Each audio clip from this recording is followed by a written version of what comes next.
नमस्कार, मैं हूं संजय सिंह महान और आप देख रहे हैं यूपी ताजा न्यूज। आज है 28 जुलाई 2026 मंगलवार, आषाढ़ शुक्ल पक्ष चतुर्दशी।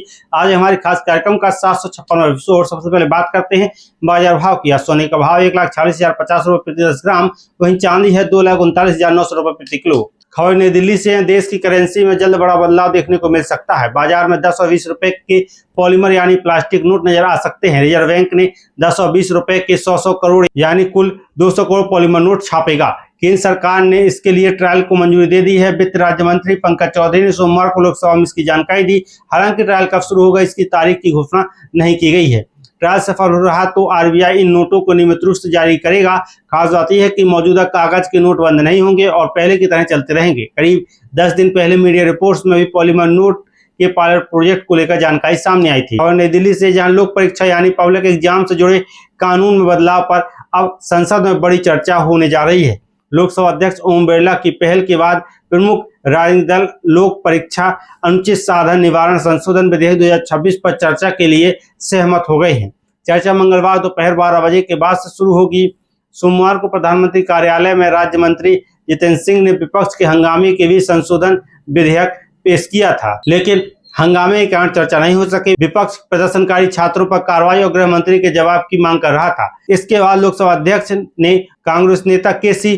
वेणुगोपाल और सपा नेता अखिलेश यादव सहित प्रमुख विपक्षी नेताओं से बातचीत की, जिसके बाद मंगलवार को चर्चा पर सहमति बनी। खबर ललितपुर से बेहद दर्दनाक घटना सामने आई है।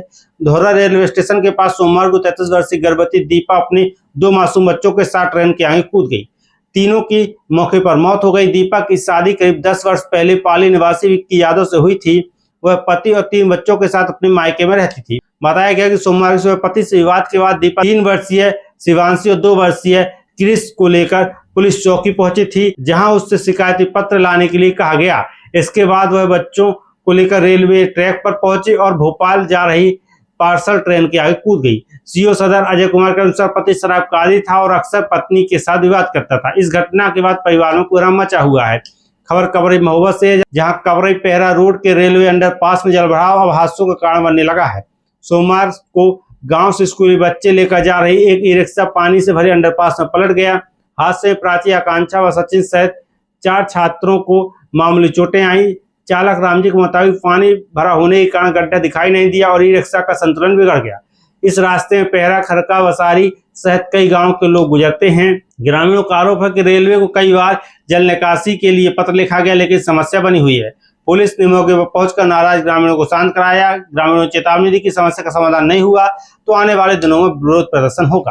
खबर पनवाड़ी से है, जहां पनवाड़ी के बिजरारी गांव में पत्नी की हत्या से हत्या के मामले में पुलिस ने आरोपी पति हनीफ को जेल भेज दिया है, लेकिन पोस्टमार्टम रिपोर्ट सामने आने के बाद घटना और भी दर्दनाक हो गई। पोस्टमार्टम में गर्भवती मनीषा के पेट में 2 शिशुओं की पुष्टि हुई है।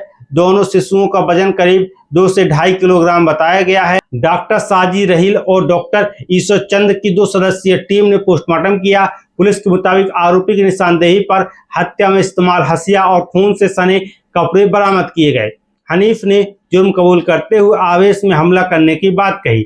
घटना के बाद मासूम बच्चों के सिर से मां का साया उड़ गया है और पिता जेल पहुंच गया। खबर पवई से है, जहां जहिया थाना क्षेत्र के पवई गांव में रविवार की शाम चोरों ने सूने घर को निशाना बनाया। प्रताप सिंह घर में ताला लगाकर गांव गए थे। इसी दौरान चोर ताला तोड़कर अंदर घुसे। आरोप है कि चोर 2 सोने की अंगूठियां, सोने की जंजीर, 1 जोड़ी सोने की झुमकी, करीब 1 किलो चांदी और 1,80,000 रुपए नगद लेकर फरार हो गए। प्रताप सिंह ने बताया कि उन्होंने अपनी पुत्री रजनी के घर कुआ पूजन का पथ ले जाने के लिए रुपए जमा किए थे। घर लौटने पर ताला टूटा और सामान बिखरा मिला। खबर मौदहा से, जहां मौदहा के बड़ा कसौड़ा मोहल्ला में सोमवार की सुबह 10 को पुराना जर्जर मकान अचानक भरभराकर ढह गया। मकान जाने माने दवा व्यापारी सोहन लाल का पुराना पैतृक मकान बताया जा रहा है। परिवार वर्षों पहले इसे छोड़कर दूसरे मकान में शिफ्ट हो चुका था। सोमवार की सुबह मकान गिरने की आशंका को देखते हुए मोहल्ले के युवकों ने गली के दोनों तरफ ब्लॉक कर आवाजाही रोक दी थी। कुछ समय बाद मकान ताश के पत्तों की तरह ढह गया। खबर हमीरपुर से है, जहां बुंदेलखंड औद्योगिक कार्यालय यानी इंडस्ट्रियल कॉरिडोर के लिए भूमि अधिग्रहण को लेकर किसानों का संतोष बढ़ रहा है। सोमवार को बिहुनी खुर्द और बिहुनी कला के किसानों ने मुख्यालय में प्रदर्शन किया। वहीं रीवन गांव के किसानों ने मौदहा तहसील पहुंचकर नारेबाजी की और ज्ञापन सौंपा। किसानों ने मुआवजा बढ़ाने की मांग की।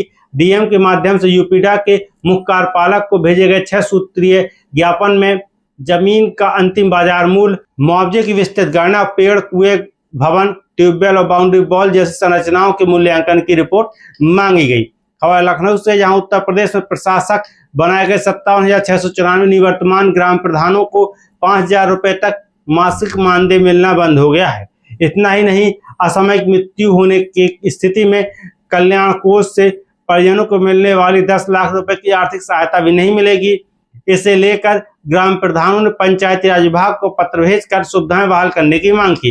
पंचायती राज ग्राम प्रधान संगठन के प्रदेश अध्यक्ष ललित शर्मा के मुताबिक त्रिस्तरीय पंचायत चुनाव समय पर न होने के कारण निवर्तमान प्रधानों को प्रशासक बनाया गया है और वे 26 मई से यह जिम्मेदारी संभाल रहे हैं। वहीं पंचायती राज विभाग के निदेशक अमित सिंह का कहना है कि शासन ने इस संबंध में अभी अलग अलग दिशा निर्देश जारी नहीं किए हैं। फिलहाल के लिए खबरों में इतना ही। आप देखते रहिए यूपी ताजा न्यूज। मैं हूं संजय सिंह महान।